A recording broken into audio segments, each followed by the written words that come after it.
لیکن یہاں ذرا ایک بات نوٹ کر لیجئے کہ سورۃ الضحیٰ کے اگر ہم 3 حصے کر لیں، یہ سارا تاریخی پس منظر جو ہے اور یہ روایات اور یہ حوالے اور یہ شان نزول کی روایات پہلی 3 آیات کے لیے تو بالکل کفایت کرتی ہیں۔ فترت وحی، اس کا حضور پر نہایت شاق گزرنا، وہ شاق والہانہ عشق کی وجہ سے ہے یا وہ شاق گزرنا اس وجہ سے ہے کہ لوگوں نے تانے دینے شروع کر دیے، جو بھی ہو، اس سے یہ سمجھ میں آیا کہ اس کی بنا پر حضور کی یہ کیفیت ہوئی کہ اندیشہ ہوا کہ عشقست و ہزار بدگمانی، شاید میرا رب مجھے چھوڑ گیا، شاید میرا تعلق منقطع ہو گیا، شاید پروردگار ناراض ہو گیا، شاید میری کسی بات سے وہ بیزار ہو گیا، معاذ اللہ ثم معاذ اللہ۔ اس میں آپ کو تسلی دے دی گئی، ما ودعک ربک وما قلی، اور استشہاد کیا گیا رات اور دن سے۔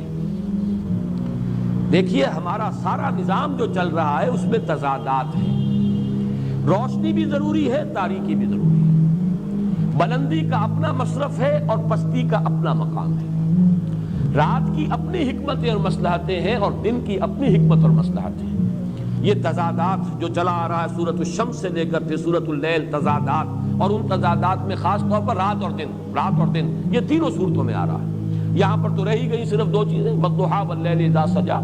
باقی یہ کہ اور تمام چیزیں جو ہیں وہ پیچھے جو آ چکی ہیں۔ تو اس لیے یہ جیسے کہ ہمیں معلوم ہے کہ ہمارا یہ دنیا کا نظام رات اور دن ہی کے حوالے سے یہ حیات کا سلسلہ قائم ہے۔ ہماری ساری غذا ٹریس کریں گے تو عالم نباتات سے ہے، عالم نباتات کا سارا دار و مدار جو ان کا ریسپیریشن کا نظام ہے وہ دن اور رات میں جدا ہو جاتا ہے۔ ایک وقت میں وہ آکسیجن لے رہے ہیں اور کاربن ڈائی آکسائڈ چھوڑ رہے ہیں، ایک وقت میں کاربن ڈائی آکسائڈ استعمال کر رہے ہیں اور فوٹو سینتھسس میں اس کو وہ اپنا گویا کہ یوں سمجھیے کہ را میٹیریل بنا رہے ہیں اور آکسیجن چھوڑ رہے ہیں۔ ریسپیریشن کا نظام جو ہے بالکل برعکس ہو گیا دن اور رات۔ اسی سے سارا عالم نباتات کا نظام،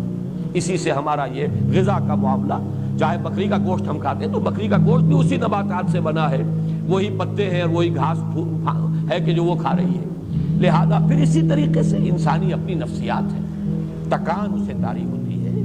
اس میں ہلاک ہو جاتا ہے۔ آپ کو معلوم ہے کہ مسلسل روشنی کے سامنے بٹھانا یہ تو ٹارچر کا ذریعہ ہے،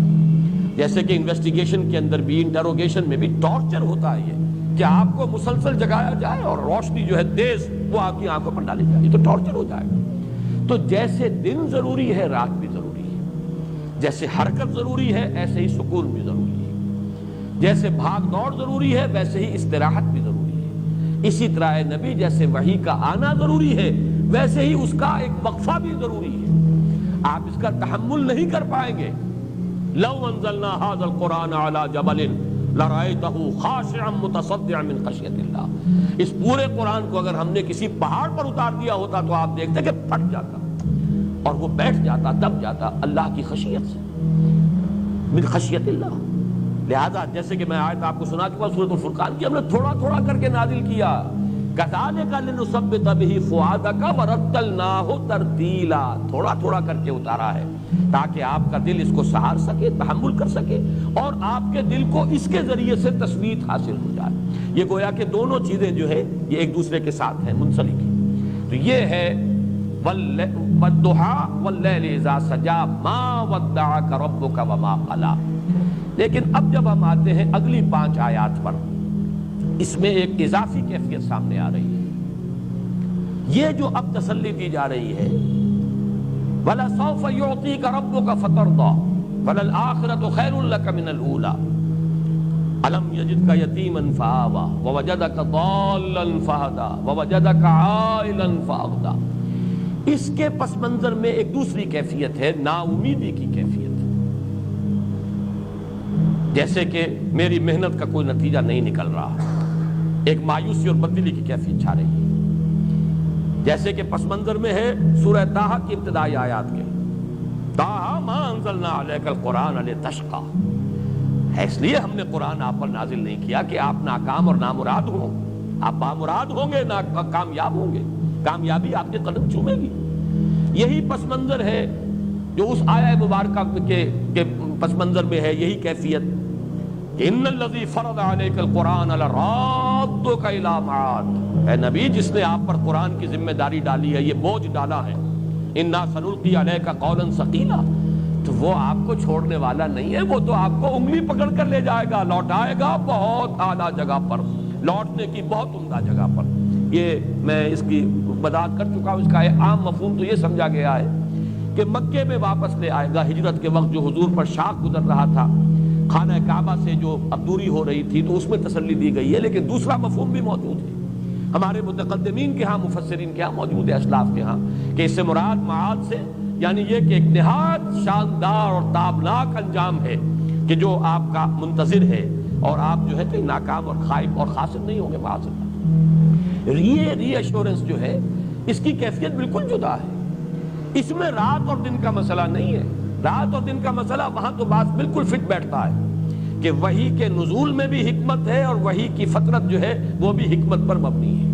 جیسے رات ضروری ہے، دن بھی ضروری ہے، جیسے دن ضروری ہے، رات بھی ضروری ہے، اسی طریقے سے وحی کی آمد بھی اپنی جگہ اور وحی کی فطرت اور اس کا وقفہ بھی اپنی جگہ پر ہے۔ یہ تو دونوں چیزیں جو ہے رات اور دن کے حوالے سے بالکل واضح ہو، لیکن یہاں جیسا کہ میں نے عرض کیا، اس میں زیادہ جھلک ہے، جیسے اعصابی اس میں ہلال ہو جاتا ہے، ری ایشورنس کی ضرورت ہوتی ہے۔ اب یہاں دیکھیے، میں بغیر تشبیہ کہوں گا، لیکن ہے تو وہ تشبیہ، اس کو آپ کہیں بھی حضور صلی اللہ علیہ وسلم کے اوپر اپلائی نہ کیجئے۔ کوئی مربی، کوئی معلم، کوئی بزرگ جو اس کے زیر تربیت ہے، زیر تعلیم ہے، اس کا تلمیذ ہے، وہ محسوس کرتا ہے کہ اس کی ہمت کو جواب دے رہی ہے، یہ سمجھ رہا ہے شاید میں نہیں پڑھ سکوں گا، یہ منزل بڑی کٹھن ہے، یہ کام مجھ سے نہیں ہوگا، تسلی دیتا ہے کہ نہیں، دیکھو ایسی بات نہیں ہے، خامخواہ کا کو دل نہ چھوڑو، دیکھو تم نے اتنے کچھ کامیابی حاصل کی ہے، تم پہلے وہاں سے وہاں تک پہنچے ہو، گھبرانے کی کیا بات ہے، ذرا سی ہمت کرو، حوصلہ جو ہے قائم رکھو، آگے بڑھو۔ یہ جو ایک ری ایشور کرنے کا انداز ہوتا ہے، جیسے تسلی دی جا رہی ہو، اس معنی میں کہ اللہ آپ کا ساتھ دے گا۔ اب ظاہر بات ہے، ہم نے جو بات کہی ہے مربی اور معلم کی، تو حضور صلی اللہ علیہ وسلم کو اگر ہم تلمیذ اور کسی کا شاگرد سمجھے تو وہ ذرا بات ہمارے قلب کے اوپر گراں گزرے گی، لیکن اگر ہم یہ سمجھیں کہ مربی اللہ ہے، آپ کا معلم اللہ ہے، مربی اللہ ہے، اس اعتبار سے الرب رب وَإِن تنزل والعبد عبد وَإِن ترقى، وہ نسبت وہاں پر قائم رہے گی۔ تو یہ جو حوصلہ دینے کا انداز ہے، اس کے پس منظر میں ہے اضمحلال، جس کو میں نے تعبیر کیا تھا جیسے کہ اعصاب کچھ جواب دے رہے ہوں، جیسے کہ ہمت کچھ بیٹھ رہی ہو، جیسے کہ کمر جو ہے وہ کچھ کمزور پڑتی نظر آ رہی ہو، جیسے اگلی صورت میں آئے گا الذی انقض ظہرک، جس نے کہ آپ کی کمر کو دوہرا کر دیا تھا یا کمر توڑ کر رکھ دی تھی۔ یہ میں اس کے وضاحت بعد میں کروں گا، اس کے لغوی معنی کیا ہیں، لیکن یہ جو پس منظر ہے، اس کو اگر آپ پہچان لیں کہ جس میں یہ ری ایشورنس دی جا رہی ہے، اے نبی وَلَلْآخِرَةُ خَيْرٌ لَكَ مِنَ الْأُولَىٰ، بالکل مطمئن رہیں، آپ کے لیے آخرت کہیں بہتر ہے پہلی سے۔ لفظی ترجمہ ہوگا آپ کے لیے پچھلی کہیں بہتر ہے پہلی سے، یہ لفظی ترجمہ ہوگا۔ اب اس کا ایک معنی تو یہ ہو سکتے ہیں کہ یہ مراد ہے آخرت، یعنی آخرت میں آپ کا مقام و مرتبہ بہت بلند ہوگا، دنیا میں جو بھی آپ کا مقام اور مرتبہ ہے اس سے۔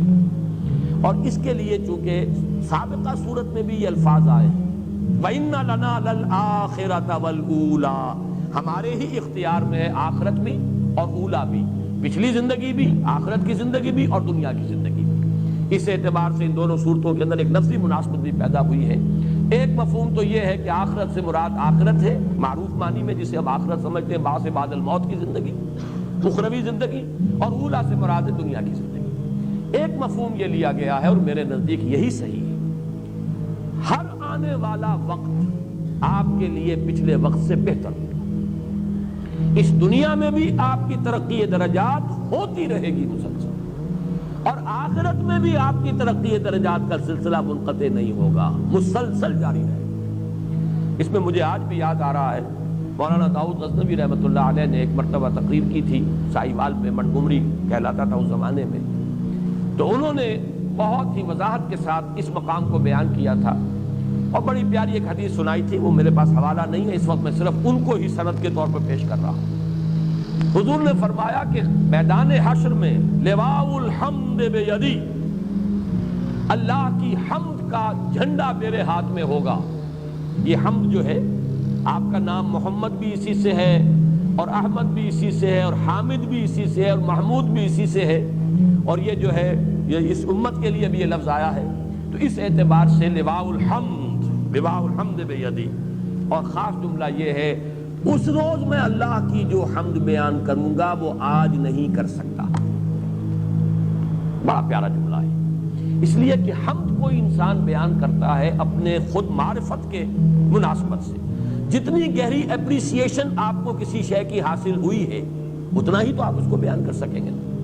یہ تو ہو سکتا ہے کہ اپریسیشن آپ کی زیادہ ہو، بیان آپ نہ کر سکیں، اتنی بھی نہ بیان کر سکیں، وہ تو یہ ہے کہ انسان کا یعنی کلام کی صلاحیت جو ہے اس میں کم ہے، قوت بیانیہ کا قصور ہے، اس کی کمی ہے۔ لیکن یہ کہ ظاہر بات ہے کہ جتنی اپریسیشن ہے اس سے زائد تو کوئی شخص بیان نہیں کر سکتا، کتنا ہی وہ طلاقت لسانی اور اس کے اندر قوت بیان موجود ہو، اس کا بیان رہے گا وہیں تک جہاں تک کی اپریسیشن اس کو حاصل ہوئی۔ معلوم ہوا کہ وہ معرفت رب جو حضور کو اس دنیا میں حاصل تھی اس سے کہیں بڑھ کر معرفت رب ہوگی میدان حشر میں، اور اس وقت جو حمد بیان کریں گے محمد الرسول اللہ صلی اللہ علیہ وسلم، وہ اس دنیا کی زندگی میں رہتے ہوئے وہ حمد بیان نہیں کر سکتے تھے۔ تو وَلَلْآخِرَةُ خَيْرٌ لَكَ مِنَ الْأُولَىٰ، ہر آنے والی ساعت آپ کے لیے پچھلی ساعت سے بہتر ہوگی اور آپ کے مراتب بلند سے بلند تر ہوتے چلے جائیں گے۔ وَلَسَوْفَ يُعْطِيكَ رَبُّكَ فَتَرْضَىٰ، اور عنقریب آپ کا رب آپ کو اتنا کچھ دے گا، وہ کچھ دے گا۔ اب یہ میں نے دو ڈائمنشنز علیحدہ کر دی، اتنا کچھ دے گا یہ گویا کہ کوانٹیٹیو ہے، وہ کچھ دے گا یہ کوالیٹیٹیو ہے، اور یہاں پر ان دونوں کو بالکل مبہم رکھا گیا، واضح نہیں کیا گیا۔ کہیں ابہام میں زیادہ تاثیر ہوتی ہے، وہ کچھ دے گا، وضاحت نہیں کیا کیا دے گا،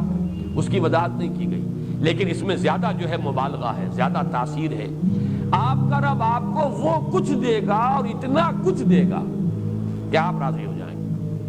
اب اس میں وہ کوانٹیٹیو کوالیٹیٹیو سارے ایلیمنٹس لے آئیے، اس میں وہ چیز بھی لے آئیے، دنیا میں آپ کو کامیابی ہوگی، آپ فاتح کی حیثیت سے مکے میں داخل ہوگی۔ وہ وقت آئے گا کہ یہی قبائل عرب جو ہے یدخلون فی دین اللہ افواجا، اللہ کے دین میں فوج در فوج داخل ہوگی۔ پھر آپ کی امت کے ہاتھوں قیصر و کسریٰ کی سلطنتیں جو ہے وہ زیر ہوں گی، اور وہاں پر جھنڈے گاڑے جائیں گے۔ آپ کے خلفائے راشدین کے زمانے میں کہاں سے کہاں تک بات پہنچ جائے گی۔ تو میں عرض کر رہا تھا کہ حضور نے فرمایا میرے لیے پوری زمین لپیٹ دی گئی ہے، یہاں تک کہ میں نے اس کے مشارق اور مغارب سب دیکھ لیے، مشرق و مغرب سب میرے سامنے آ گئے، اور جو کچھ میں نے دیکھا ہے زمین کا حصہ،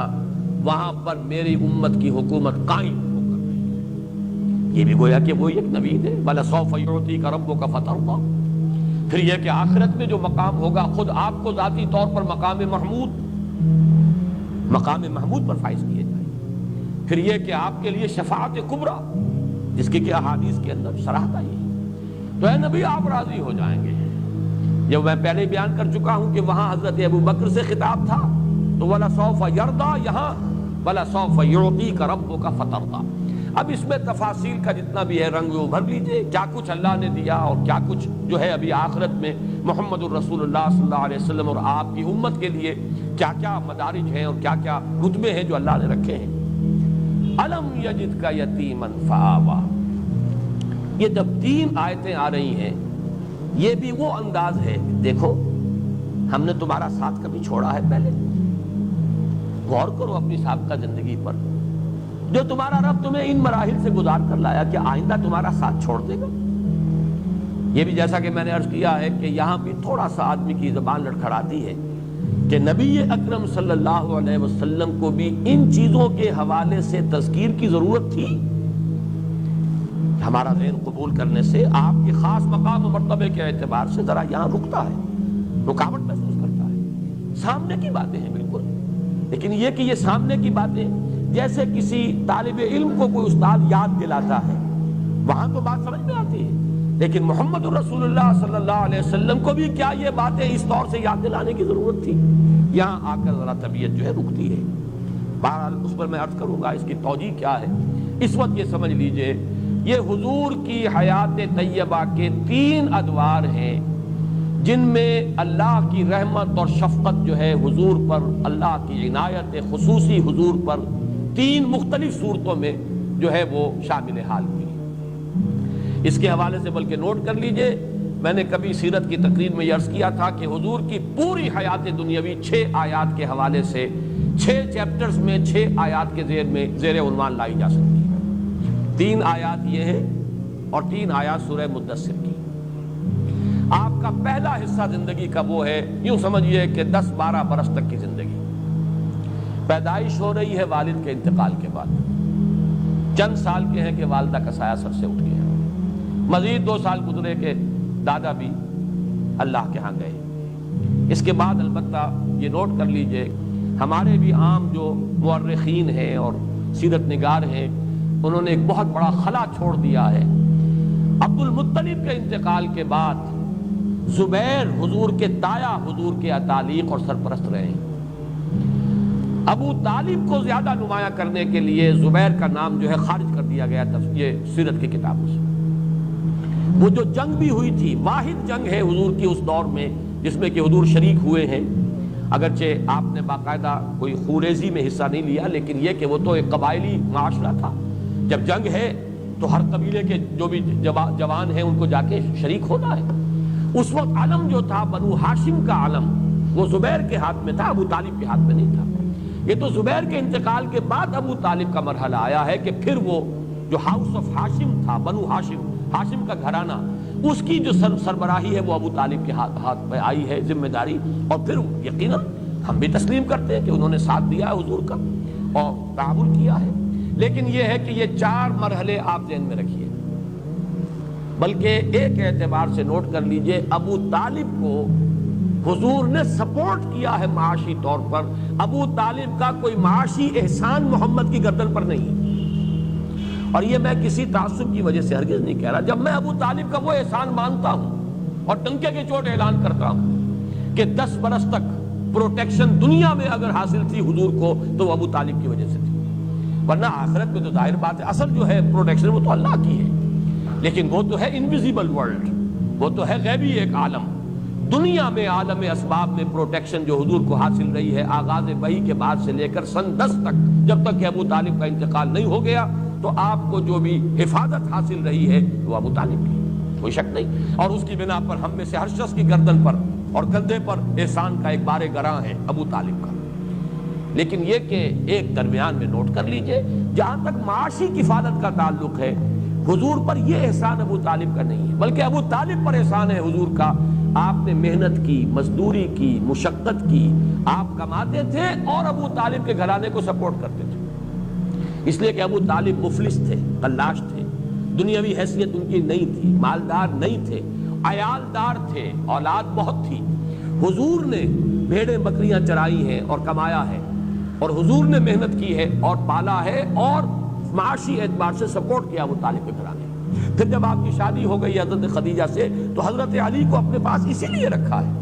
تاکہ وہ جو بوجھ ہے ابو طالب کے اوپر وہ کم رہے، جو اپنے بچوں کی جو بھی ہے اس کی کفالت کا تو ایک شخص ان کے پاس، اور غالباً حضرت جعفر جو ہے وہ بھی کسی اور کے پاس تھے۔ تو اس اعتبار سے شاید حضرت عباس کے پاس، اگر میرا جو ہے وہ یادداشت اگر ٹھوکر نہیں کھا رہی، اسی وجہ سے یہ معاملہ تھا کہ عباس بھی جو ہے وہ کافی آسودہ حال تھے۔ ادھر حضور کو اللہ تعالیٰ نے غنا عطا کر دیا حضرت خدیجہ سے شادی کا، نتیجہ یہ نکلا ہے کہ حضرت علی یہاں تھے، جعفر وہاں تھے،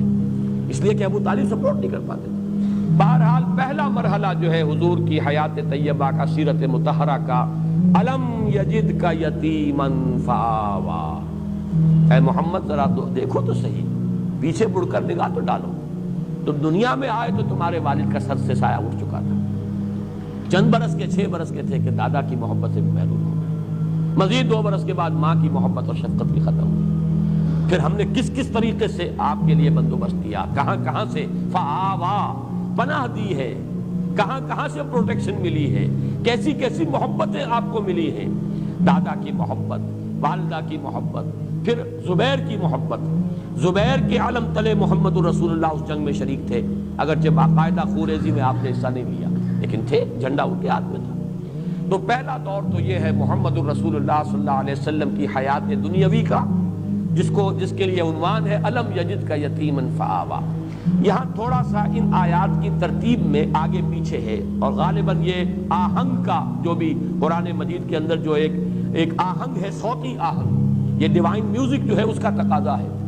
دوسرا مرحلہ کیا ہے؟ وَوَجَدَكَ عَائِلًا فَأَغْنَىٰ،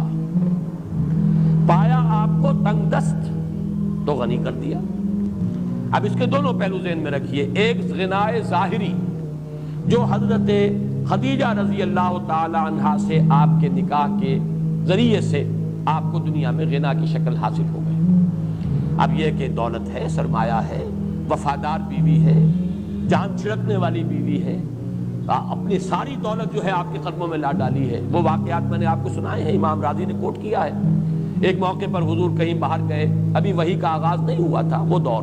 اس لیے کہ 15 برس ہیں آپ کی ازدواجی زندگی کے، جبکہ ابھی وحی شروع نہیں ہوئی۔ 25 برس کی عمر میں آپ کا نکاح ہوا حضرت خدیجہ سے، اور 40 برس کی عمر میں وحی کا آغاز ہوا، تو یہ 15 برس ہے۔ یا اس میں سے کوئی تھوڑا سا وقت نکال لیجئے، وہ میں تیسری آیت کے ذیل میں لاؤں گا جو یہاں درمیان میں آئی ہے۔ تو بہرحال 12-13 برس کا یہ مرحلہ بھی ذہن میں رکھیے۔ یہ آپ نے خوشحالی کا، اطمینان کا، ایک وفادار بیوی ہے نکاح میں، بچے بھی اللہ نے دیے ہیں، اگرچہ بیٹے ہوئے وہ لے لیے، بیٹیاں ہیں، ہرا بھرا گھر ہے، دولت ہے، آسائش ہے، عزت ہے، آپ کی تجارت ہے، آمد و رفت ہے۔ اس کا واقعہ وہ آتا ہے جو امام راضی نے نقل کیا ہے کہ حضور ایک مرتبہ نکل گئے ذرا مکے سے باہر، کوئی وادی میں آپ نے دیکھا کوئی قبیلہ ٹھہرا ہوا تھا، بہت مفلوق الحال لوگ، بدن پر کپڑے نہیں اور فاقوں سے معلوم ہوتا تھا سونکھ کر کاٹا ہوا۔ دیکھ کر آپ آ گئے، کپڑا لے کر لیٹ گئے، ایک کیفیت حزن کی اور ملال کی۔ حضرت خدیجہ نے پوچھا کیا معاملہ ہے؟ آپ کی طبیعت ناساز نہیں، کیا معاملہ ہے؟ فرمایا کہ میں گیا تھا باہر، میں نے دیکھا ایک ایسے لوگ ہیں اور میرے پاس کوئی دولت نہیں ہے کہ میں ان کی مدد کر سکوں۔ تو حضرت خدیجہ نے کہا کہ اچھا آپ جائیے فلاں فلاں لوگوں کو لے آئیے، بلا لائیے ذرا، مکے کے بڑے بڑے لوگ، اور ان میں الفاظ ہیں کہ فیہم الصدیق، حضرت ابو بکر کو بھی بلایا گیا، وہ بھی نمایاں لوگوں میں سے تھے، وہاں کی جو ہائرارکی ہے اس میں بھی ان کا مقام تھا، وہ بھی آئے۔ تو بہت سے لوگ جو آ گئے، جمع کر لیا، اتنی دیر میں اتنا بڑا ڈھیر اشرفیوں کا حضرت خدیجہ نے لگایا کہ جب حضور آ کر بیٹھے تو اس کے پیچھے چھپ گئے، اور پھر کھڑے ہو کر کہا حضرت خدیجہ نے آپ سب لوگ گواہ رہے ہیں میں نے یہ ساری دولت محمد کو دی، وہ جہاں چاہے خرچ کریں۔ یہ ہے ان کی شان۔ تو یہ ظاہری غنا ہے۔ ابھی اس کو بھی آپ سمجھیے کہ یہ ظاہری غنا ہے۔ اصل غنا تو غنا النفس ہے، الغنا غنا النفس، وہ تو آپ کا قلب جو ہے وہ تو غنی ہمیشہ تھا اور ہمیشہ رہا، لیکن یہ کہ یہاں در حقیقت مراد جو ہے وہ غنا جو ہے وہ باطنی غنا نہیں۔ وَوَجَدَكَ عَائِلًا فَأَغْنَىٰ، پایا آپ کو تنگ دست تو آپ کو غنی کر دیا۔ یہ وہ زندگی کا دوسرا دور ہے۔ تیسرا دور وہ ہے، یہ ہے در حقیقت ایک اعتبار سے بڑا سخت دور جو حضور پر گزرا ہے۔ اس کو آپ کہہ سکتے ہیں فلسفیانہ غور و فکر کا دور۔ دیکھیے اس کو ایک انداز سے ذرا حضور کے مقام و مرتبے کے اور آپ کے ذکر سے تو یہ چیز پھر غیر متناسب اور نامناسب نظر آتی ہے، لیکن بات کو سمجھیے۔ جب تک کہ ایک تنگ دستی تھی تو پوری محنت جو ہے جسمانی مشقت لگ رہی ہے، اب جب فراغت بھی ہو گئی، ہر طرح کی سہولتیں بھی حاصل ہو گئیں، گھریلو ازدواجی زندگی کی مسرتیں بھی حاصل ہیں، تو غالباً اب وہ وقت آیا ہے کہ فلسفیانہ غور و فکر، یہ کائنات ہے کیا، یہ زندگی ہے کیا، یہ ہم کہاں سے آئے ہیں، کہاں جا رہے ہیں، یہ گاڑی چلے جا رہی ہے، رو میں ہے رخش عمر، کہاں دیکھیے تمہیں، نہ ہاتھ باغ پہ ہے نہ پا ہے رکاب میں، کدھر جا رہے ہیں پتہ نہیں، کہاں ہم جا رہے ہیں، کہاں سے ہدایت ملے۔ پھر یہ جو پستی ہے اخلاقی، اب ظاہر بات ہے جو خود اخلاق کی اس بلندی پر فائز ہو، اسے جو اپنے معاشرے میں پستی نظر آ رہی تھی، یہ لوگ کس درجے دنات اور کس درجے کمینگی کا مظاہرہ کر رہے ہیں، کیسی درندگی کا مظاہرہ ہو رہا ہے، غلاموں پر جو ظلم و ستم ہو رہا ہے، لوگوں کے اندر جو ہے اخلاق کا شمع نہیں رہا، یتیموں کو دھکے دیے جا رہے ہیں، بھوکوں کو کھانا کھلانے والا کوئی نہیں ہے، یہ سب کچھ جو ہو رہا ہے فحاشی ہے۔ اور عشقیہ داستانیں جو ہیں کھڑے ہو کر بڑے شوق سے لمبے لمبے قصیدوں کے اندر بیان کی جا رہے ہیں، فحاشی ہو رہی ہے۔ یہ ننگے مادر ذات پر رہنا طواف کیا جا رہا ہے کعبے کا، کیا ہو رہا ہے، اس کا کیا علاج ہے، حالات میں کوئی بہتری ہو سکتی ہے، کیسے ہوگی؟ ایک سلیم الفطرت انسان ایک طرف تو اپنے ماحول کو دیکھ کر کڑ رہا ہے، سوچ رہا ہے اس کا حل کیا ہے، ہو بھی سکے گا حل کہ نہیں، کوئی امکان ہے اس کے درست ہونے کا۔ پھر یہ کہ مجھے کہاں سے ہدایت ملے، یقین والی دولت کہاں سے ملے؟ یہ ساری چیزیں وہ ہیں جو فلسفیانہ غور و فکر کا ایک بڑا شدید مرحلہ محمد الرسول اللہ پر گزرا ہے۔ بلکہ یہ ابھی لفظ رسول اللہ میں نے ایڈ کر دیا، اس وقت تک تو ابھی آپ کی نبوت ظاہر نہیں ہوئی، رسالت پر فائز نہیں ہوئے۔ یہ ایک حکیمانہ غور و فکر کا مرحلہ ہے۔ اسی کے بارے میں احادیث میں آتا ہے کہ فلما بلغ 40 سنة حبب إليه الخلاء فكان يخلو بغار حراء يتحنس فيه۔ آپ نے غور و فکر شروع کیا، خلوت گزینی محبوب ہو گئی، اب ملنا جلنا چھوڑ دیا لوگوں سے، جیسے کہتے ہیں وڈرا کر لینا، وہ ملنا جلنا، دنیا کی محفلوں سے اکتا گیا ہوں یا رب، کیا لطف انجمن کا جب دل ہی بجھ گیا ہو۔ بہرحال یہ شعر پورے طور پر تو یہاں پہ منطبق نہ کیجئے، دل کے بجھنے کا کوئی سوال نہیں، لیکن دلچسپی نہیں رہی، غور و فکر، سوچ بچار، اسی غور و فکر کے اندر غلطہ و پیچا، اسی میں پھر یہ کیفیت اتنی شدت پیدا ہوئی کہ گھر سے بھی نکل گئے، کئی دن کئی راتیں مسلسل غار حرا میں وہ غور و فکر ہو رہا ہے۔ یتحنس کا لفظ آیا حدیث میں، حضرت عائشہ سے یہ روایت ہے کہ جب آپ کی عمر شریف 40 کے لگ بھگ ہوئی تو آپ کی طبیعت کے اندر خلوت گزینی محبوب ہو گئی، آپ کو لوگوں سے کٹ کر اور منقطع ہو کر کہیں علیحدگی میں بیٹھنا۔ پھر یہاں تک ہوا کہ اس کے اندر شدت پیدا ہوئی کہ غار حرا میں کئی دن آپ مقیم رہتے تھے، کچھ کھانے پینے کا سامان حضرت خدیجہ جو ہے باندھ دیتی تھی اور وہاں جا کر آپ مقیم رہتے تھے، غور و فکر کرتے تھے۔ یتحنس فی، اب تحنس کا لفظی ترجمہ ہے عبادت یا گناہ کے اثرات کو زائل کرنے کی کوشش کرنا۔ ہنس کہتے ہیں گناہ کو، تحنس جو ہے کہیں باب تفاعل جو ہے اس معنی میں دیتا ہے سلب ماخذ، کہ جیسے کہ گناہ کو زائل کرنے کے لیے عبادت کی جاتی ہے، تو یہ تحنس فی۔ لیکن پھر یہ کہ جو شارحین حدیث ہیں انہوں نے یہ سوال اٹھایا کہ آپ عبادت کیا کرتے تھے، کس طور سے کرتے تھے؟ ظاہر بات ہے کہ آپ بنی اسرائیل میں پیدا نہیں ہوئے، یہاں پر جو ہے ملت ابراہیمی، اس میں سب چیزیں گم ہو چکی، تو عبادت کیسے کرتے تھے؟ تو تقریباً اجماع ہے اس پر کہ کانا صفت و تعبدہ فی غار حرا التفکر والاعتبار، غار حرا میں آپ غور و فکر کرتے تھے، سوچ بچار کرتے تھے۔ یہ وہ سوچ بچار کا مرحلہ ہے جس میں انسانی فلسفیانہ فکر جہاں تک پہنچ سکتا ہے وہاں تک محمد پہنچ گئے صلی اللہ علیہ وسلم۔ اب وہ مقام آیا ہے کہ جس سے آگے عقل انسانی کی رسائی نہیں ہے، گزر جا عقل سے آگے کہ یہ نور چراغ راہ ہے، منزل نہیں ہے۔ یہ وہ منزل ہے کہ جس پر وَوَجَدَكَ ضَالًّا فَهَدَىٰ، اب وہ پردے اٹھے ہیں، افلاک سے آتا ہے نالوں کا جواب آخر، اٹھتے ہیں حجاب آخر، کرتے ہیں خطاب آخر، اب وحی کا سلسلہ شروع ہوتا ہے۔ یہ گویا کہ سیرت محمدی صلی اللہ علیہ وسلم، حیات طیبہ جو ہے آپ کی حیات دنیاوی کا تیسرا مرحلہ ہے۔ اس تیسرے مرحلے کے بعد بھی چوتھا مرحلہ ہے، ابھی وہ تشویش کیسے ہو، کس طرح کروں، غور و فکر، سوچ بچار، بڑا بوجھ آ گیا ہے، بہت بھاری بوجھ ہے، اس کا جو احساس کراں ہے اس کا ہے در حقیقت یا ایھا المزمل یا ایھا المدثر، اے کپڑے میں لپٹ کر لیٹنے والے، اے کمبل میں لپٹ کر لیٹنے والے، اے لحاف کو اوڑھ کر لیٹنے والے، کھڑے ہو جاؤ، اب تمہاری جد و جہد شروع ہو جانی چاہیے۔ لاکھ حکیم سر بجے ایک کلیم سر بکف، اب یہ غور و فکر کا مرحلہ ختم کرو، آؤ میدان عمل میں، اور دو عمل ہے، ایک رات کا عمل ہے قم اللیل الا قلیلا نصفہ او انقص منہ قلیلا اور زد علیہ ورتل القرآن ترتیلا، اور ایک دن کا عمل ہے یا ایھا المدثر قم فانذر وربک فکبر۔ تو پانچواں مرحلہ ہے حضور کا انذار، پورا مکی دور جو ہے آپ یہاں سمجھیے، دعوت، انذار، خبردار کرنا، جگانا، ہوش میں لانا، یہ 13 برس جو ہے یہ در حقیقت مرحلہ ہے انذار کا، اور آخری 11 برس یہ مرحلہ ہے تکبیر رب۔ اب اللہ کے جھنڈے کو بلند کرنے کے لیے سیف بدست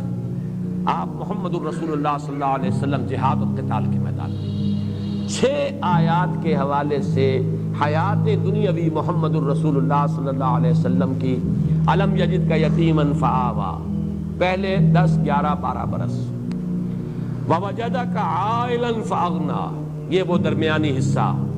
جیسے کہ آپ کی تجارت بھی کچھ کامیابی حاصل ہوئی، اور پھر خاص طور پر حضرت خدیجہ سے شادی کے بعد، اور پھر وہ جو زندگی کا آسائش کا، آرام کا، دنیاوی جسے آپ کہتے ہیں خوشیوں کا ایک وقت آیا ہے جو گزرا ہے، ہر طرح کی سہولت دنیاوی آسائش. پھر وہ وقت آیا غور و فکر سوچ بچار. پھر وہ وقت آیا اب کھڑے ہو جاؤ، یا ایھا المدثر کمر کس لو، یا ایھا المزمل قم، یا ایھا المدثر قم. اور اس کا پہلا مرحلہ انذار قم فانذر، اور آخری مرحلہ وربک فکبر، تکبیر رب اور اس کے لیے باطل سے پنجہ آزمائی، یہاں تک کہ قتال، اللہ کی راہ میں جنگ. یہ ہیں 6 مراحل اور 6 آیات. بہرحال ان کے حوالے سے اب جو بات مجھے عرض کرنی ہے وہ یہ ہے وَوَجَدَكَ ضَالًّا فَهَدَىٰ. اس پر یہ ہے کہ ضال کے لفظی معنی کیا ہے، اس پر بہت سی آپ کو مل جائیں گی تفاسیر کے اندر آ رہا. ضال کے معنی جو ہے یہ سمجھ لیجئے ایسا شخص بھی ہو سکتا ہے جو راہ سے بھٹک گیا ہو، لیکن اس کا بھٹکنا شرارت نفس کی وجہ سے نہ ہو، مغالطے کی وجہ سے. خلوص میں بھی تو آدمی غلطی کر بیٹھتا، جیسے کہ ضالین اور مغضوب علیہم، یہ سورہ فاتحہ میں جو آخری 2 آیات ہیں ان کا تعلق ان سے ہے. مغضوب علیہم یہود، جنہوں نے اپنی شرارت نفس، محبت دنیاوی کی بنیاد پر ٹھوکر کھائی. ضالین نصارہ،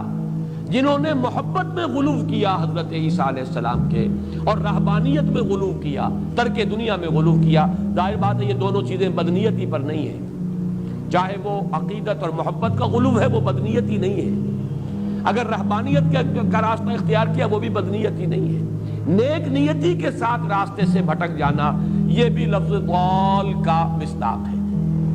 پھر ضال عربی زبان میں آتا ہے کوئی شخص کسی جذبے سے اتنا مغلوب الحال ہو جائے، جیسے کسی کے عشق میں دیوانگی، کوئی ایک کیفیت ایسی طاری ہو گئی ہے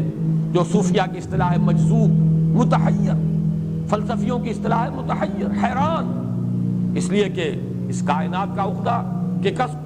کہ کسی نے نہ آج تک یہ سلجھایا ہے اور نہ یہ سلجھے گا، کہ کس نقصد نہ ملک شاید و حکمت ہی معمارہ، حیران بھی، وہ بھی ضال کا لفظ ہے. آدمی حیران کھڑا ہو ادھر جاؤں یا ادھر جاؤں، یہ بھی ضال ہے. راستہ ابھی واضح نہیں ہے، ابھی راستے کی تلاش میں ہے، یہ بھی ضال ہے. کوئی کسی کی محبت جو ہے اس درجے سوار ہو گئی ہے کہ اپنا ہوش نہیں رہا، اپنے جو ہے اپنے نہ پیٹ کا خیال ہے، نہ اپنی بھوک کا خیال ہے، نہ اپنے آرام کا خیال ہے، یہ بھی لفظ ضال کا مصداق ہے. یہاں پر ان تمام میں سے آئے گا تلاش حقیقت میں سرگرداں، وہ فلسفیانہ غور و فکر کا مرحلہ جو محمد الرسول اللہ صلی اللہ علیہ وسلم نے غار حرا میں طے کیا ہے. وَوَجَدَكَ ضَالًّا فَهَدَىٰ. اب اس پر جو بات مجھے عرض کرنی ہے، اور یہ میں محسوس کر رہا ہوں کہ آج ہمیں سورۃ الضحیٰ ہی پر اکتفا کرنی پڑے گی، سورۃ الانشراح جو ہے وہ اب کل ہم پڑھیں گے انشاءاللہ، لیکن اس کو ہم مکمل کر لیں گے. ان دونوں کیفیات کو جمع کر لیجئے. پہلی کیفیت وہ یہ احساس کہ میرے رب نے کہیں مجھے چھوڑ تو نہیں دیا، یہ تشویش، یہ اضطراب کہ عشقست و ہزار بدگمانی. دوسرا احساس یہ کامیاب ہو سکوں گا، اتنا بڑا بھاری بوجھ اٹھا سکوں گا، کیا یہ مشن، اس کی ذمہ داری میں ادا کر سکوں گا، یہ دوسری تشویش ہے. اور اس میں ہمت کا کچھ جواب دے جانا، جیسے کہ نیورستھینیا کا لفظ میں نے استعمال کیا. ان دونوں کیفیات کو جمع کیجئے تو اب صوفیہ کی ایک اصطلاح کے حوالے سے بات سمجھ میں آئے گی. قبض کی کیفیت، شدید قبض کی کیفیت تھی محمد الرسول اللہ صلی اللہ علیہ وسلم پر، جس میں کہ یہ سورہ مبارکہ نازل ہوئی ہے آپ کی دلجوئی اور تسلی کے لیے. اس کے لیے ذرا تھوڑی سی وضاحت مجھے کرنی پڑے گی. دیکھیے انسانوں کی اکثریت تو ان پر مشتمل ہے جو بے حس ہوتے ہیں اور غبی ہوتے ہیں. جو ہو جائے ڈھیٹ انسان، کسی چیز کی کوئی خاص، بس اپنی فکر ہے، اپنے بطن اور فرج کے تقاضے ہیں، مال جمع کرنا ہے، اس سے آگے کوئی اور فکر نہیں، کوئی سوچ نہیں، کوئی احساسات نہیں. کسی کے دل پر کیا بیت رہی ہے ہمیں کیا، وہ جانے. کوئی بھوکا ہے ہمیں کیا. ایک وہ کیفیت ہے کہ قافلے کو دیکھ کر آئے قبیلے کو، اور حضور صلی اللہ علیہ وسلم کی کیفیت وہ ہو گئی جس میں کہ حضرت خدیجہ رضی اللہ تعالی عنہا نے وہ قدم اٹھایا. ایک یہ کہ ہوا کرے، ہم کسی کے ذمہ دار تو نہیں، لا ابالی، جیسے آ چکا ہے پچھلی صورت میں، من بخل واستغنی استغنا۔ ان لوگوں کو چھوڑ دیجئے تو ایک اقلیت انسانوں کی ایسی ہوتی ہے جن کے لیے میں دو لفظ اب استعمال کر رہا ہوں، ذہین اور حساس۔ ذہین اور حساس لوگوں میں قبض اور بسط کی کیفیت، یہ مختلف سائیکلز ہیں جو آتی رہتی ہیں۔ کبھی طبیعت میں پشمردگی ہے، دل بجھا ہوا سا ہے، کچھ نا امیدی سی ہے، خود اپنے اوپر اعتماد کی کمی محسوس ہو رہی ہے، مجھ میں صلاحیت نہیں ہے، میں کچھ نہیں کر سکتا، اب تک جو کچھ کیا اس کا کچھ حاصل نہیں ہے، مایوسی، نا امیدی، پشمردگی، طبیعت میں انقباض، ایک بددلی کی سی کیفیت، یہ قبض ہے۔ کبھی اچانک ہم محسوس کرتے ہیں جیسے بادل آئے تھے اور چلے گئے، جیسے مسئلہ صاف ہو گیا۔ یہ ساری چیزیں انٹرنسک ہیں، ضروری نہیں کہ خارج کے اندر کوئی حالات بدلے ہوں، حالات وہی ہوں گے لیکن انسان کی داخلی کیفیت بدل جاتی ہے۔ اب ایک جذبہ بھی ہے، امنگ بھی ہے، امید بھی ہے، روشن پہلو نظر آ رہے ہیں۔ قبض کی کیفیت میں تاریک پہلو نظر آتے ہیں، مایوسی کے پہلو نظر آتے ہیں، پیسیمزم کی کیفیت، اور یہ جو بسط کی کیفیت ہے اس میں روشن پہلو۔ دیکھو یہ بھی تو ہے نا، آخر یہ بھی تو ہوا ہے، اور بھی ہو سکتا ہے، آخر اب تک میں نے یہ کام بھی تو کر لیا، آگے بھی مشکل آسان ہو سکتی ہے۔ یہ دو کیفیات ہیں قبض اور بسط کی، جن کو کہ صوفیاء کرام نے یہ اصطلاحات، یہ عنوان دیے، قبض اور بسط۔ جتنی انسان کے اندر حساسیت کی کیفیت زیادہ ہوگی، ذہانت زیادہ ہوگی، اتنا ہی یہ جو ویوز ہیں اس کی ایمپلیٹیوڈ زیادہ ہوتی ہے۔ کم ذہین انسان ہے، کم حساس ہے، آئیں گے تو صحیح ہے، لیکن یہ کہ وہ ویو جو ہے اس کا ایمپلیٹیوڈ جو ہے اس کے اندر اوپر اور نیچے کی کیفیت زیادہ نہیں ہوگی، لیکن جتنا یہ معاملہ بڑھتا ہے یہ جو ویو ہے اس کے ایمپلیٹیوڈ بڑھتا چلا جاتا ہے۔ لیکن نارمل انسان کا معاملہ یہ ہے کہ یہ حدود کے اندر رہے، اسی کی ایک کیفیت جو ہے ایب نارمل جب ہو جاتا ہے، یہی ہے جو جدید ہماری جو سائیکولوجیکل میڈیسن ہے اس میں اسے مینیکس ڈپریسو سائیکوسس کہا جاتا ہے۔ مایوسی ہوئی تو اتنی ہوئی کہ جیسے کمر ٹوٹ کر رہ گئی، اور اسی ڈپریشن میں ہوتی ہیں خودکشیاں، خودکشی کر جاتا ہے ڈپریشن۔ کچھ روشن پہلو نظر ہی نہیں آ رہا، کوئی امید کا پہلو نظر ہی نہیں آ رہا، کوئی صورت نظر نہیں آتی، کوئی امید بن نہیں آتی، کس طرف جاؤں، کدھر دیکھوں، کسے آواز دوں، اے ہجوم نامرادی دل بہت گھبرائے ہیں۔ اور جب آدمی محسوس کرتا I can't face these realities، یہ commits suicide۔ یہ اور جب کیفیت ہوتی ہے انشراح کی تو آدمی خوب بھاگ رہا ہے، دوڑ رہا ہے، امنگ ہے، محنت ہے، دوڑ رہا ہے، امیدیں ہیں، اب ہر چیز کا روشن پہلو نظر آ رہا ہے۔ عجیب ہے یہ، اصل میں مجھے کچھ تجربہ بھی ہوا ہے، ہمارے خاندان میں بھی یہ مرض موجود رہا۔ میرے والد مرحوم کافی طویل عرصے اس مینیک ڈپریسو سائیکوسس کے مریض رہے۔ کچھ ہوتا ہے یہ معاملہ، ویسے بھی شاید ہمارا خاندان جو ہے اس کیٹیگری میں آتا ہے جس میں ذہانت نسبتاً کچھ زیادہ ہے، حساسیت بھی نسبتاً کچھ زیادہ ہے۔ یہ دوسری بات ہے کہ کوئی شخص جو ہے یہ فلسفے کے طور پر اختیار کر لے کہ اپنے آپ کو ڈھیٹ بنا لینا ہے، یہ فلسفہ بھی بن سکتا ہے، لیکن یہ ہے کہ اگر آدمی چھوڑ دے اپنی طبیعت کو تو یہ دونوں کیفیات آتی ہیں۔ انہی کیفیات میں اگر یہ جو اپورڈ اینڈ ڈاؤنورڈ موومنٹ ہے یہ ایک حد سے نکل جائے تو یہ بیماری ہے مینیک سائیکوسس، مینیک ڈپریسو سائیکوسس۔ اس میں جب آدمی ہوتا ہے وہ اپر کیفیت میں تو اس کے اندر بڑی عظیمت ہے، روشنی ہے، امید ہے، لوگوں سے گفتگو کر رہا ہے، ہنس بول رہا ہے، خوب جو ہے محفل کے اندر، اب وہ محفل میں اسے دلچسپی محسوس ہو رہی ہے اور اسے ہر چیز کا روشن پہلو نظر آ رہا ہے، خود اپنے وجود کا بھی روشن پہلو، دوسروں کے وجود کا بھی، دوسروں کی بات میں سے بھی وہ اچھا پہلو تلاش کریں گے، وہ برا پہلو تلاش نہیں کریں گے۔ جب دوسری کیفیت ہے ڈپریشن کی، ہر ایک کی بات میں کوئی برائی نظر آئے گی، کوئی اس کی نیت کا فطور ہے، کوئی فساد ہے، کوئی یہ جو ہے بدنیتی کے ساتھ یہ بات کر رہا ہے، کوئی خیر کہیں ہے ہی نہیں، برائی ہی برائی ہے، مایوسی ہی مایوسی ہے، بدلی ہی بدلی ہے۔ یہ ہے در حقیقت وہ کیفیت، اس کو غالب نے بہترین انداز میں تعبیر کیا ہے ذہین اور حساس انسانوں میں ان کی جو ترقی ہے وہ انہی مراحل سے ہو کر گزرتی ہے، اور ہر ڈپریشن کے بعد، ڈپریشن میں اس لفظ سینس میں استعمال نہیں کر رہا، یعنی بیماری کی حد تک پہنچنے والی ڈپریشن نہیں، صرف قبض کی حد تک پہنچنے والا معاملہ۔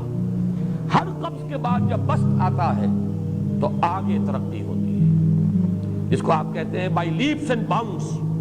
آدمی جو ہے چھلانگ لگاتا ہے، گویا کہ ایک درجہ جو پہلے تھا اس سے آگے درجہ انسان کا جو ہے اس سے بلند تر پوزیشن پر انسان پہنچتا ہے۔ ہر قبض کے بعد جو نیا بست آتا ہے وہ ایک نئی کیفیت، نئی شان، نئی بلندی، نئی رفعت لے کر آتا ہے۔ اس کو غالب نے تعبیر کیا ہے بہت خوبصورت انداز میں، رکتی ہے میری طبع تو ہوتی ہے رواں اور، یعنی شاعر بھی کبھی ایسا وقت آتا ہے شعر جو ہے وہ اس پر نازل ہی نہیں ہو رہا، شعر نہیں کہہ پا رہا، طبیعت میں رکاوٹ سی ہے، بندش سی ہو گئی ہے، کوئی کلام موضوع ہو ہی نہیں رہا۔ لیکن پھر جب یہ کیفیت جو ہے بدلتی ہے، اور جب پھر بست کی کیفیت آتی ہے، رکتی ہے میری طبع تو ہوتی ہے رواں اور، پھر اس کے اندر ایک جولانی نئی ایک کیفیت جو ہے انشراح کی، وہ ایک بالکل نئی کیفیت، نئی شان کے ساتھ۔ یہ ہے وہ معاملہ جو ان آیات مبارکہ کے پس منظر میں ہے۔ اسی لیے اب میں آپ کو اس کا حوالہ دے رہا ہوں، تفسیر مظہری میں قاضی ثناء اللہ پانی پتی رحمۃ اللہ علیہ نے بہت عمدہ بات فرمائی ہے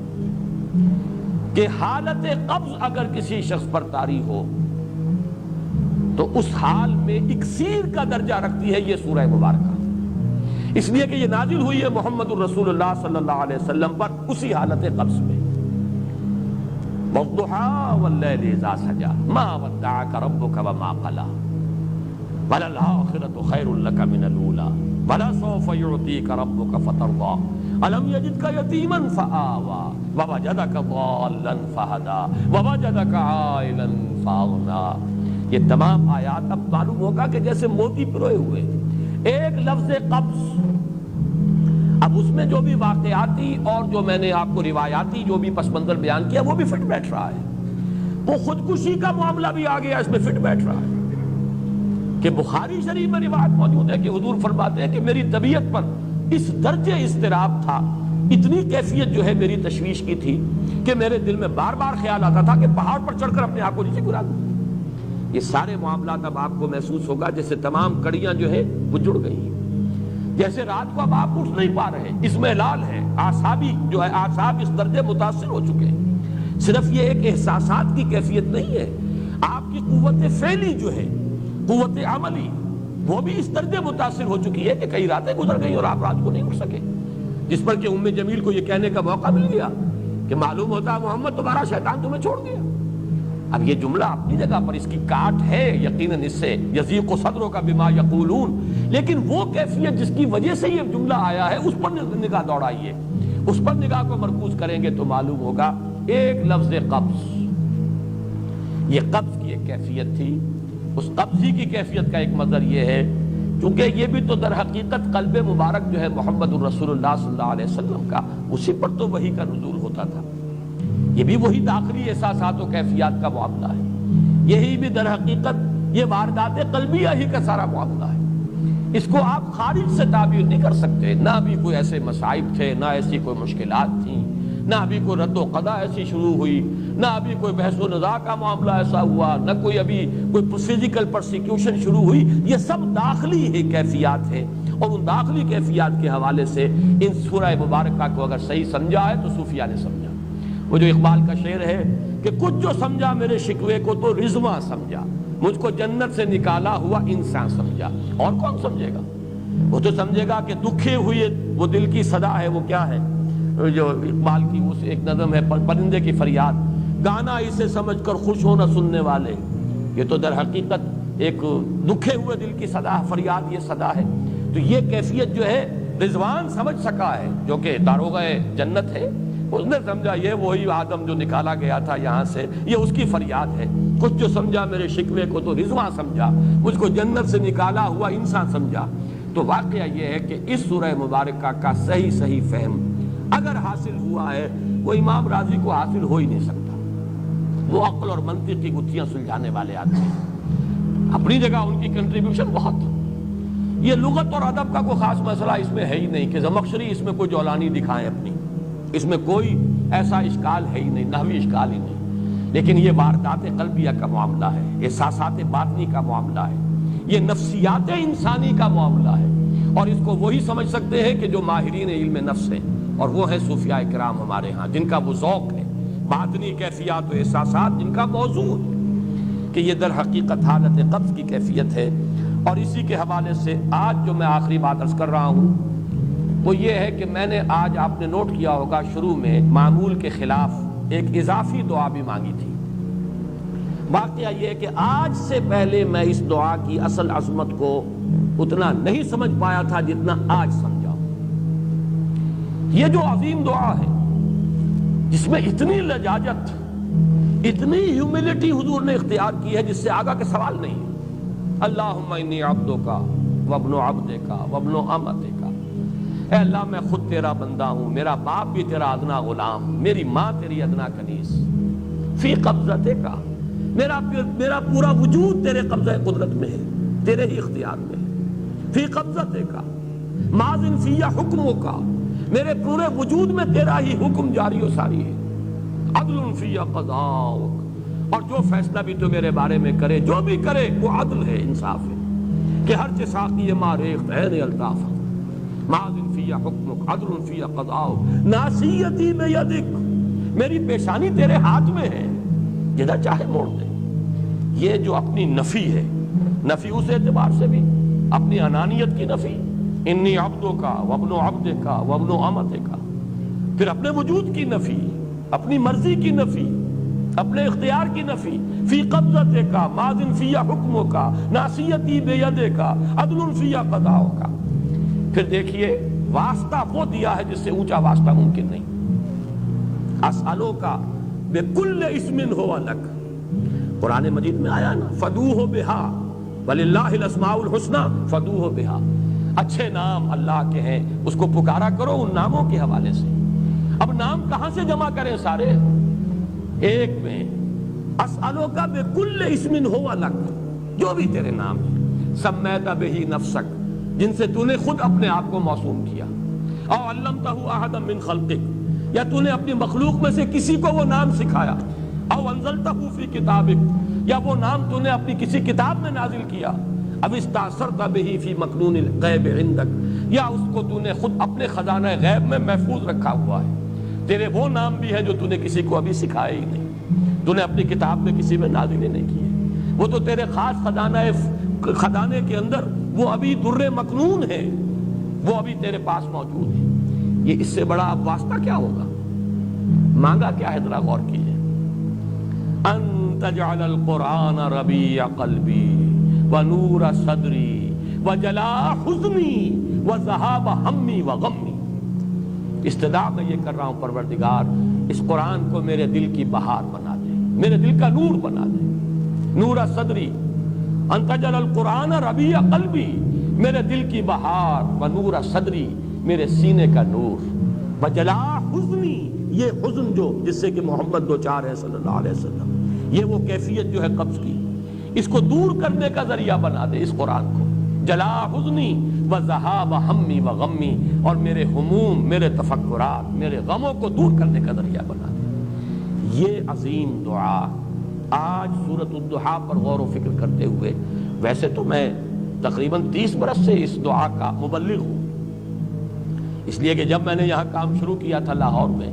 جو تقریریں کی تھی مسلمانوں پر قرآن مجید کے حقوق کے نام سے جو شائع شدہ ہیں، اس پمفلٹ کے آخر میں میں نے یہ دعا درج کی ہے۔ یہ اصل میں کچھ مختلف احادیث میں ٹکڑے آئے ہیں، کہیں کوئی ایک ٹکڑا کم ہے، کہیں دوسرا کم ہے، میں نے بڑی تحقیق کر کے تمام روایتوں کو جمع کر کے پھر اس کو مرتب کیا ہے، اور وہ بڑی خوبصورت میں نے اس کی سیٹنگ کی ہے، اور وہ اس کتابچے کے آخر میں ہے۔ اللہم انی عبدک وابن عبدک وابن امتک فی قبضتک ناصیتی بیدک ماضٍ فی حکمک عدل فی قضاؤک، اسألک بکل اسم ہو لک سمیت بہ نفسک او علمتہ احدا من خلقک او انزلتہ فی کتابک او استاثرت بہ فی مکنون الغیب عندک ان تجعل القرآن ربیع قلبی ونور صدری وجلاء حزنی وذہاب ہمی وغمی۔ یہ وہ کیفیت ہے، اور وہ قرآن جو اس کیفیت میں سب سے زیادہ پر تاثیر ہے وہ یہ قرآن ہے، ان دو صورتوں پر مشتمل قرآن، سورۃ الضحیٰ، سورۃ الانشراح، والضحیٰ واللیل اذا سجا ما ودعک ربک وما قلی وللآخرۃ خیر لک من الاولی ولسوف یعطیک ربک فترضی الم یجدک یتیما فآوی ووجدک ضالا فہدی ووجدک عائلا فاغنی۔ اب آخری حصہ رہ گیا، اس میں کوئی خاص وضاحت کی ضرورت نہیں۔ 3 آیت آخری جو ہے، فَأَمَّا الْيَتِيمَ فَلَا تَقْهَرْ وَأَمَّا السَّائِلَ فَلَا تَنْهَرْ وَأَمَّا بِنِعْمَةِ رَبِّكَ فَحَدِّثْ۔ ان میں سے جہاں تک تو پہلی 2 آیتیں ہیں، ان میں تو یوں سمجھیے کہ عام فطرت انسانی کے نزدیک جو چیزیں خیر ہیں، یہاں پر حضور کو بھی وہی حکم دیا جا رہا ہے یا تاکید کی جا رہی ہے، بلکہ ایک اعتبار سے یہ عدم مناسبت رکھتے ہوا نظر آتا ہے بظاہر۔ حضور خلق عظیم پر تو پہلے سے فائق تھے، قرآن مجید کی گواہی ہے۔ دوسری وحی نازل ہوئی ہے، انک لعلی خلق عظیم، آپ کی طبیعت میں وہ رحمت، شفقت، مودت، لوگوں کے اوپر جو ہے لوگوں کے درد کو اپنے سینے میں محسوس کرنا، یہ تو پہلے سے موجود تھا، تو کہنے کی ضرورت کیا ہے؟ یہ اس کی ایک مثال میرے سامنے ہے، سورہ مدثر کی آیات 4، 5 اور 6۔ پہلے 3 آیات کا حوالہ تو میں دے چکا، یا ایھا المدثر قم فانذر وربک فکبر وثیابک فطہر والرجز فاہجر ولا تمنن تستکثر۔ یہ 3 آیتیں جو ہیں یہ بڑی وہاں محسوس ہوتا ہے بظاہر کہ جس بلندی پر بات ہو رہی تھی یہ باتیں کچھ اس کے ساتھ کچھ اس متناسب نہیں ہیں۔ معلوم ہوتا ہے کہ یہ چیزیں حضور کے طہارت ذاتی، کپڑوں کا پاک رکھنا، جسم کا پاک رکھنا، احسان کرنا، تو یہ نہ چاہنا کہ کوئی اس کا بدلہ ملے، یہ ساری چیزیں جو ہیں یہ تو یوں سمجھیے کہ وہ بنیادی اخلاقیات ہیں جن کو حضور کو بتانے کی ضرورت نہیں جس مقام پر کہ محمد رسول اللہ فائز تھے۔ تو ہم یہی کہیں گے کہ یہ اصل میں اس لیے لایا گیا کہ حضور سے خطاب کرتے ہوئے امت کے لیے یہاں رہنمائی ہے، ہم میں سے ہر شخص کو ضرورت ہے اس کی، جو بھی آپ کے نقش قدم پر چل کر یہ کام کرنا چاہے، دعوت الی الخیر اور انذار اور تکبیر رب کی جد و جہد میں اپنے آپ کو مبتلا کرنا چاہیں، وہ پہلے یہ کام کر لیں، اپنے جسم کو بھی پاک کریں، اپنے کپڑوں کو بھی پاک کریں، ہر طرح کی گندگی علائش سے اپنے آپ کو آزاد کریں،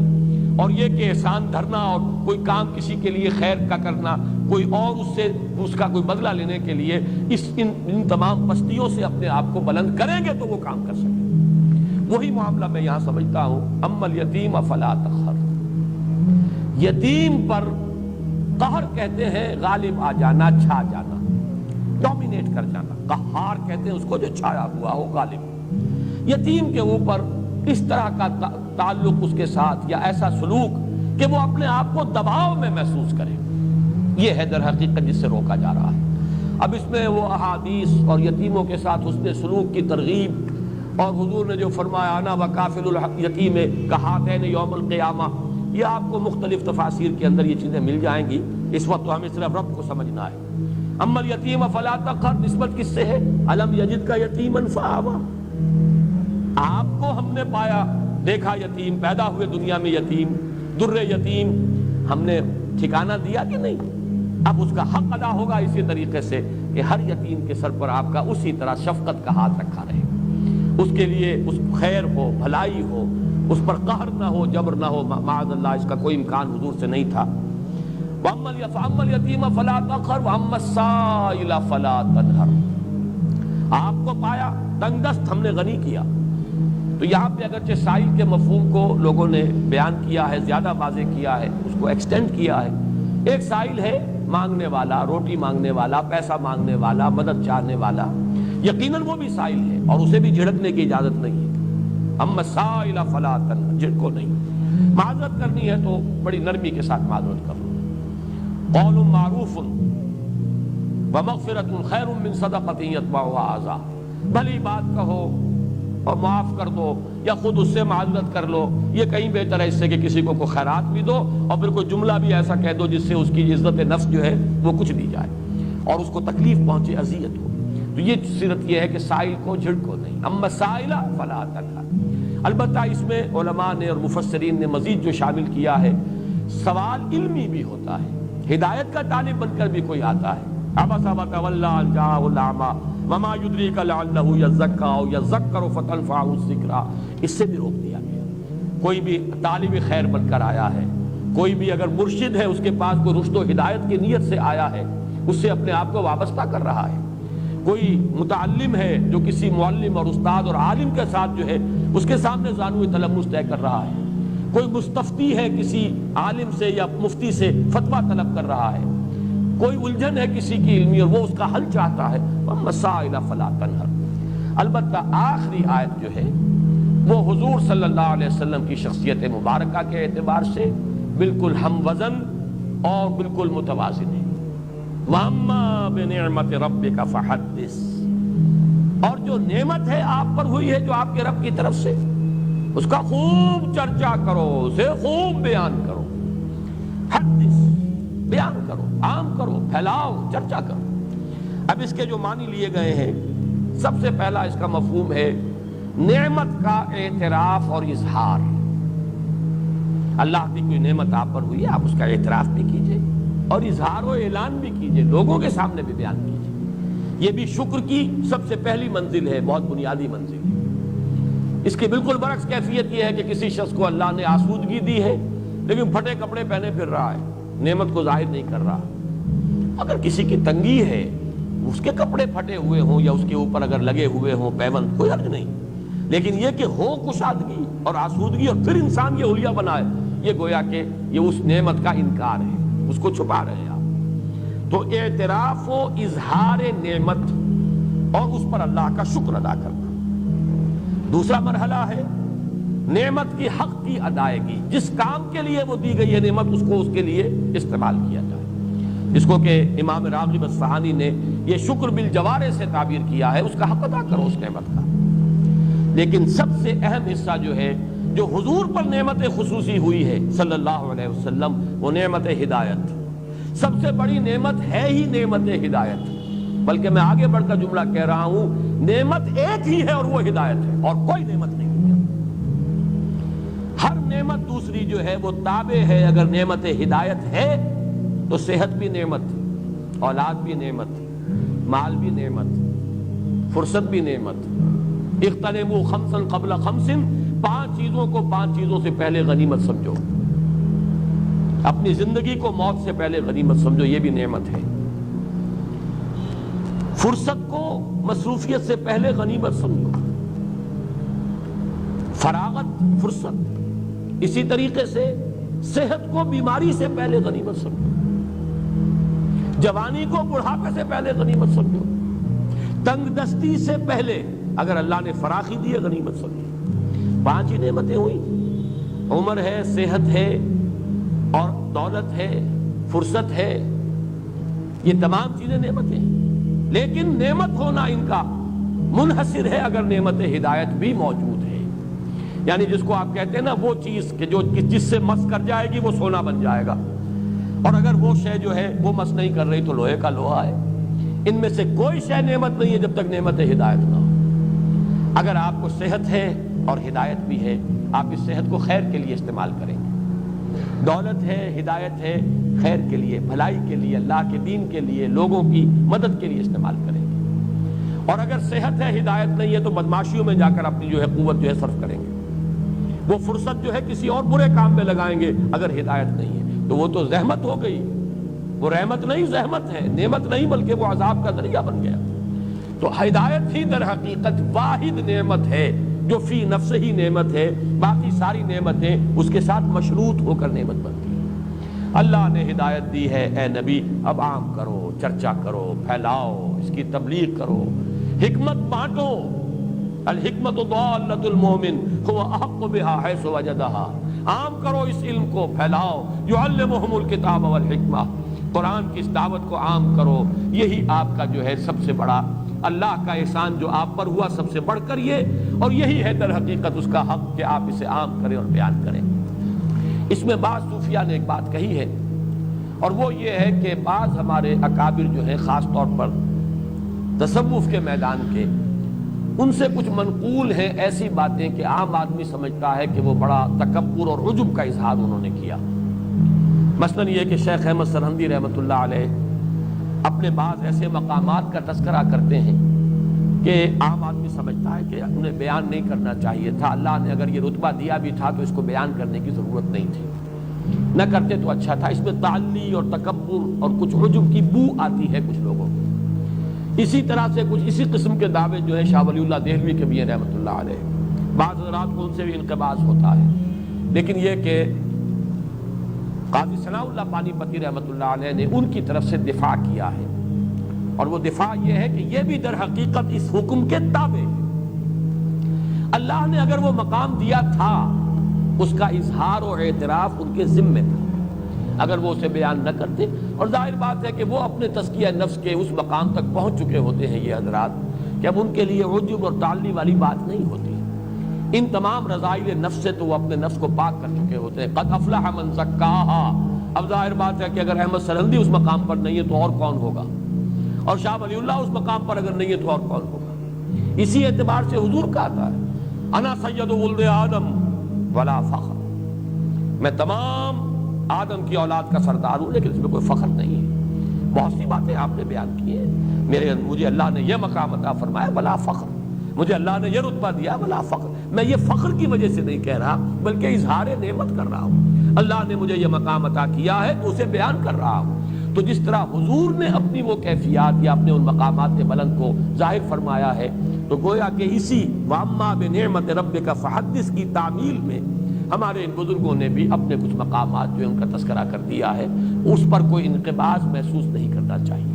بارک اللہ لی ولکم فی القرآن العظیم ونفعنی وإیاکم بالآیات والذکر۔